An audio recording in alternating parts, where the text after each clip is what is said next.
think we got, what, 2 more? So David had a problem. Chill, man. Chill. About how this story is unfolding with this man right here, because I think he admitted to it. I don't know. Either he admitted to it or he didn't. We gonna see.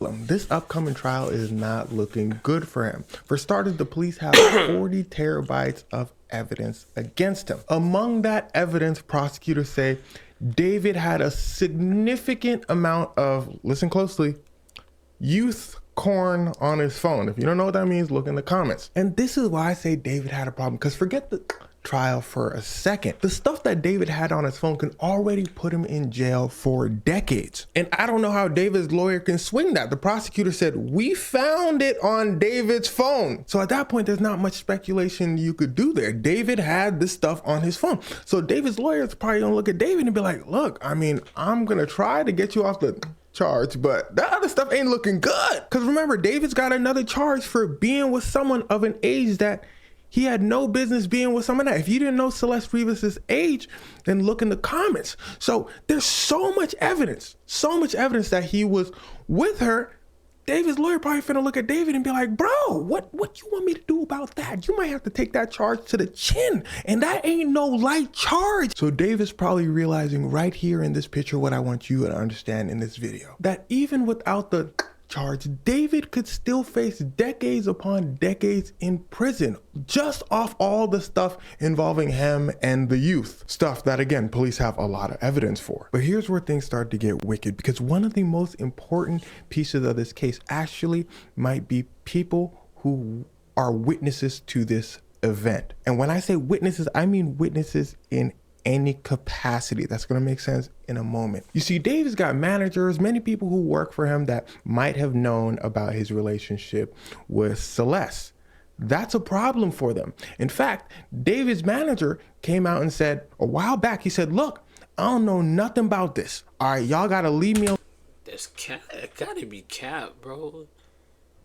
It's too much going on. And if you're his manager, there's no way. The tours, wherever he basically at least 80 to 90% of the time, you know, there's no way. They gotta get his manager. Gotta get his manager too. Like it just doesn't make sense. It just doesn't make sense that you did not know. I like at least about something, and you still did not say nothing. It's crazy, bro. On the internet, y'all be making stuff up. There's an email of me out there, someone saying that I knew about David's relationship. That's cap. Well, that email got leaked. So it says there's been talk that the artist David possibly has something to do with the disappearance of Celeste Rivas.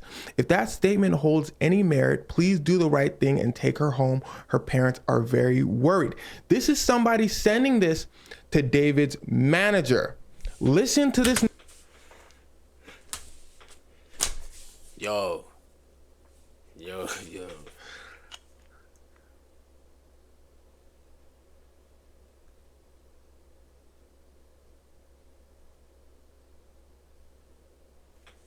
Next part closely. Allegedly, apparently, David's manager took a screenshot of this, sent it to David. David then sent this picture to one of Celeste's friends. The next day, Celeste gets sent home. Now, this is speculation, but what makes sense in the situation is somebody sends this to David's manager. David's manager goes, hey, yo, rushes over to David and says, yo, what is this? You got to take that girl and send her home. David sends the message to one of Celeste's friends saying, look, why y'all snitching? Manager probably say, I don't care about snitch here. I don't care about snitch there. This is going to jeopardize your career, David. It's going to mess with my money too. So send that girl home. David probably sent her home. Now remember, I said David sent this screenshot, this email to one of Celeste's friends. So that's probably the person that leaked this out, saying, oh, David's manager over here capping, David's manager lying, like he never got an email. Well, I have the screenshot of the email, so I'm gonna send it out. Police probably looked at this email, they said, huh, would you look at that? David's manager most likely knew about David's situation with Celeste. That's illegal, but more importantly, that's a witness to the events. So they can go over to David's manager and get information from him. How do you get information from somebody? You say, hey, look, I got you doing something illegal over here. Why don't you tell me everything you know, or you go to jail? Now, nobody knows exactly what David's manager knows, except most likely the police. But let me mention this next part to you. The day of Celeste getting, David had an album release party. It was the day of or the next day. So his managers were in his house. And remember, police... Yo, this...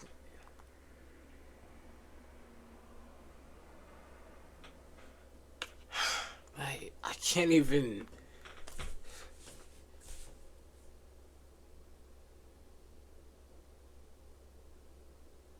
Just looking at it is that like... Oh my gosh, what the... Say that David lured Celeste to his house, saying, hey, come over, I need to talk to you about something. So she was around his house, the managers were around his house, meaning managers probably were there while Celeste was there. That doesn't mean they saw her getting, but it means they might have information. And if David's managers have any information, you know they giving it to police ASAP. They finna snitch. They don't want to be associated with David at all at this point, I'm sure. On top of all of this, yes, there's more. They wiretapped David, meaning they recorded David while he's probably snitching on himself. If it's in the evidence, that means it's relevant to the case. He was saying something that they got him. Ooh, he's in trouble. And this isn't all the evidence. This is just basically a sprinkle of what the prosecutors were giving out. But let me be clear that the prosecutors are supposed to big up themselves. They're supposed to make it look like David has no chance. And from what they said, I mean, it really looks like David has no chance. But I've seen prosecutors screw up the easiest looking cases. Like, even though their evidence seems super solid, the defense attorney just flips it on them and the prosecutors sit there looking stuck. For instance, they can have so much evidence, the internet can have so much evidence about David being with Celeste. Like, come on, we know like he must have been with Celeste, but all David's attorney has to say is like, you got the text of them saying that they were together, or was that like his little sister? I mean, if you look at all these pictures and all this evidence, it could just be like a big bro talking to his little sis. Like, that was his huge fan. Like, he had love for her, just not in that way. The prosecutors could be like, no, here's David saying, I love you. We got a text of him saying, I love you. The defense attorney would be like, yeah, he said, I love you to his little sister too. Like, what that mean? So it is still going to come down to how skilled David's attorney is and how skilled the prosecutor is. But with the evidence involved, let's just say it looks like the prosecutor has an AK and David's attorney has a pistol. Now, as for how Celeste was, she was poked with something really sharp, a sharp object, 2 times. And really, we don't need to go into detail. That's all that really needs to be said about that. I want to go to Celeste's parents real quick. There have been people that have come out and said that charges should be brought against Celeste's parents.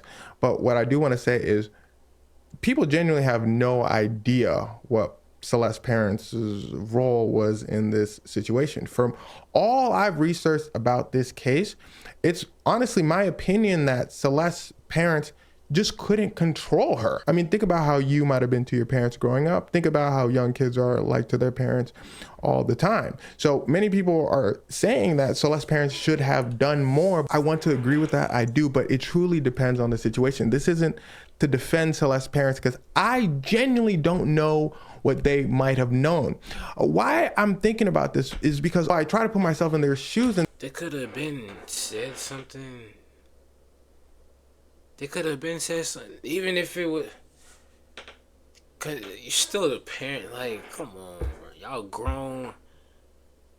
Could have said something to people, like authority, something, bro.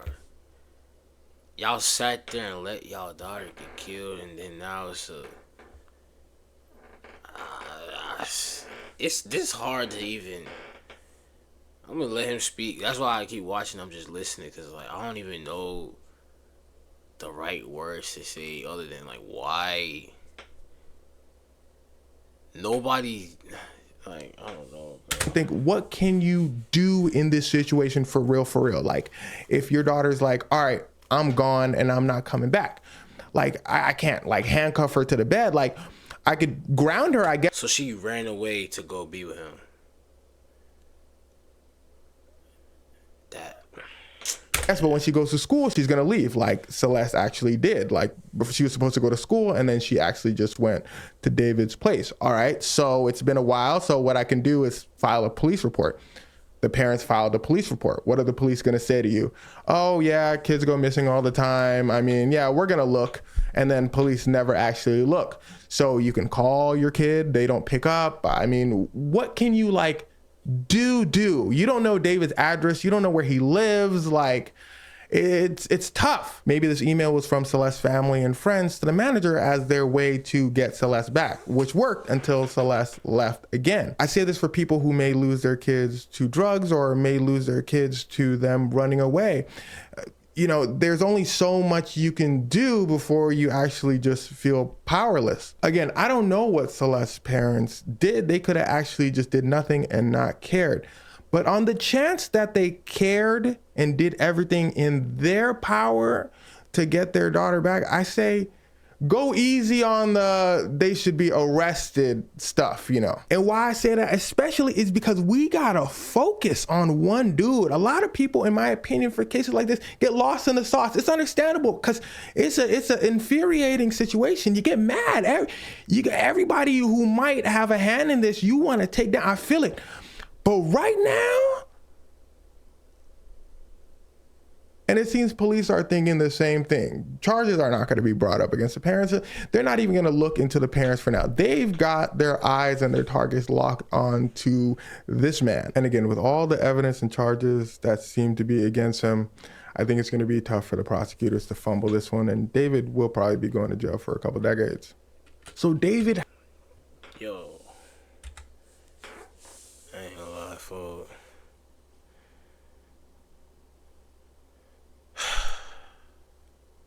Nah. This is...